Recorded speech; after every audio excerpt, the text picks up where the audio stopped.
Scarlet Witch and Quicksilver issue number 2. That's right, folks. And if this cover is any indication, it's set out to be a big Scarlet Witch and Vision issue. It's not really, but that's okay. I'm not saying the cover's a lie, Vision is in this book. But I don't know, it's called Scarlet Witch and Quicksilver. Maybe in issue 2 we could have Quicksilver on the cover? Maybe? I don't know. That'd be nice to see, but I can't be too mad about that. Because this book is just really fun. I loved the Scarlet Witch book from Steve Orlando. I still do. This is just a continuation of that. I do believe that after this mini-series, too, we're getting another relaunch of the Scarlet Witch book. I think that's what I've seen. I'm here for it. I love it. 60 years of these characters. Let's do something fun. I love to see this working. This is just really cool. And I talk a lot about how much I think Steve Orlando really has a specific voice in mind for Wanda. That goes the same when it comes to Pietro. This is a different type of Pietro than I think a lot of people would do. It's a different type of arrogance than what we've seen from him usually. There's just something more like, I'm arrogant because the world around me can't keep up with what I do, so I just talk and feel a different way than what people expect from me. It's very hyperactive, and I kind of appreciate that. It's really cool. So we open up this book with where we left Pietro off in the last one. He was shot by a gravity bullet, and is it the Hateful 400 are trying to bring him down, but he uses his arms as a tornado and manages to get himself back on the ground. But one of them is still alive and has a gun aimed at him. But he uses a trick he learned one time when he was watching the Submariner fight, some sea locust or something. And he snaps his finger super hard with the speed that he had before. And it just destroys this thing. It's not a real human or whatever. It's its own type of synthetic thing because he takes a piece of it, thinking that I should figure out what this is and really figure out what I just destroyed, which is cool. But he breaks his finger in the process, I guess. It looks like it heals up right away because his hand looks fine later on. Does it? I actually can't remember now. Does it look fine? I guess we'll get to it. It did look sometimes just yeah, okay, we kind of just moved on from the finger being broken. But whatever, it makes sense to me. So he's going to go do something to see who's going to want to murder him. And he's not going to get the help of his sister. He's going to do something different. Because Wanda has her own issues she's dealing with. Back in Lotkil, a big typhoon formed around her. It is the Maelstrom, a typhoon spear. Basically, it's a natural disaster crashing in on itself. And the wizard's well, this was easy. Let's get on our way now, folks. Let's go. She is unbeholden to the design. We'll get to the truth of whatever the wizard wants to in a minute here. But then Wanda just recalibrates herself and turns all the water to ice and shatters it. These first couple of pages really emphasize both siblings using their fingers, and I think it does that in a cool way. And this is another thing that Steve Orlando's kind of playing with, is that everything looks more effortless to Wanda, and everything kind of looks like it's doing more when it comes to Pietro. Pietro uses his fingers in the beginning, he breaks his finger. Wanda just taps the side of her neck, and suddenly she's able to literally stop herself from drowning. It's pretty crazy. But her power is still not enough. She kind of gets trapped from the wizard. And his ultimate truth, we'll just cut to the chase here. He's working for the Imminence, which is a weird divine angel thing that sees the end of the world. And the end is written, but the only thing that stands in the way of this divine end is Wanda and Scython, because they represent chaos and there could be no chaos at the end. So now this scientist has gone religious and he's going to work with this weird angel to do it. That's fine. I don't really think there's anything wrong with that story. It's kind of an interesting idea to play with this guy. I don't know what else you do with the wizard, so I can't hate that. So he's got magical upgrades now. His power's not just technical, it's magical. That's why he's able to trap Wanda. That is when he also reveals that it's the twins. The twins they cannot stand for this power to work. And she realizes that, someone's going to come for Pietro. And that's when we see that Wanda unleashes all of her fury of Scython, and that is exactly what the wizard wanted. He wanted to see that happen, but she uses it to kind of get away from the situation, destroying all of his people, so she can regroup and get herself back on top.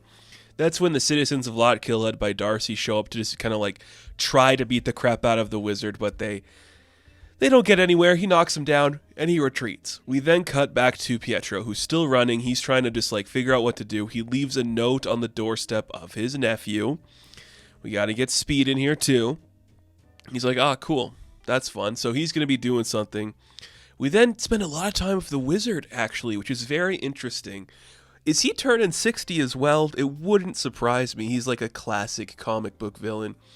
But we're with him on like his ship. He sees like all of his hive mind creatures are connected through the 400.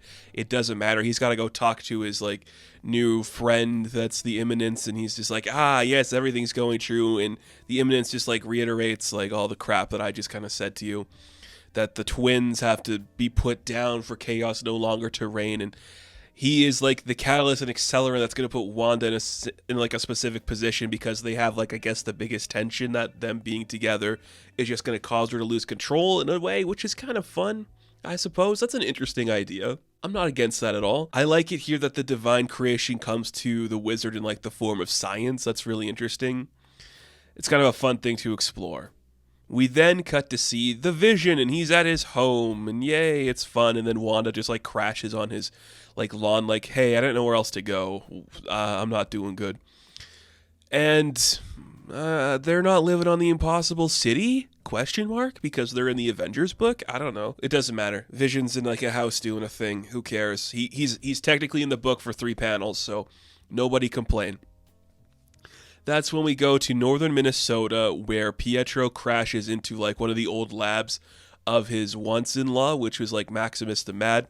And I really dig this stuff in particular when it comes to Pietro, where it's like, yeah, we don't get to see him often just like do his own research kind of stuff, where he's like, okay, I can like read all of these books super quick while I wait for like this little piece of like synthetic whatever the hell to analyze, and I can figure out what it is.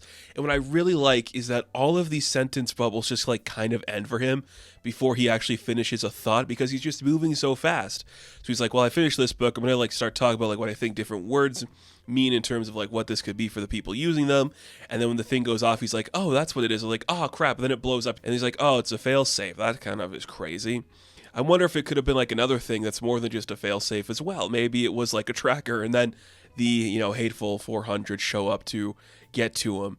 I really dig this. This is really good use of Pietro, because it's just so much of my sister could just do everything, moving her fingers, and I'm just gonna like, in the span of 1 minute, just like go through every single thing in this place, just figure some stuff out.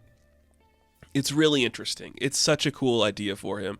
So he is just, well, you think you outsmarted me, but I remember I'm like the fastest person in the world, so you're not really going to outsmart me in this situation, because I have you outmaneuvered. And that is when his nephew shows up, and it's a Quicksilver and Speed team up, and they defeat all of the hateful 400 in the room.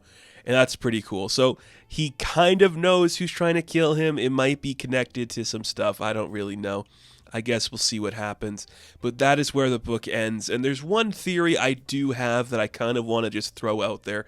I don't think it's going to be the case, just because it is the Scarlet Witch and Quicksilver book.